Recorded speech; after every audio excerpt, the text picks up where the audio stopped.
Kumusta pala yung may mga isolated pa ba na mga lugar na hindi pa narating dahil nga na either na sira yung tulay na pwedeng daanan, Mayor? Sa ngayon po, nararating na po namin at unti-unti na nga po tayo sa tulong po ng ating national government, ng ating mahal na Pangulong Ferdinand Bongbong Marcos, na siya nga po ay nagtungo sa lugar namin sa bahay ng Laurel at nakita po niya mismo ang situation namin ng aming mga kababayan, ng aming mga nangyari po sa aming mga daan, at kaya nagpapasalamat po at sa ngayon po ay nararating na po ng mga sasakyan at sa tulong po ng mga national government, provincial government, mga volunteer,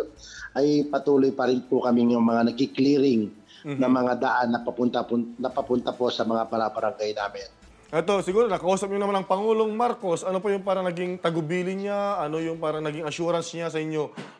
nung bumisita sa inyo mismo, Mayor Lindon? Yun nga po, hindi rin po siya makapaniwala sa nangyari at dahil lang pero nagsalita naman po siya, natutulong at inatasan po niya yung mga kasama niya, mga national government na tulungan na makabangon po ang bayan ng Laurel.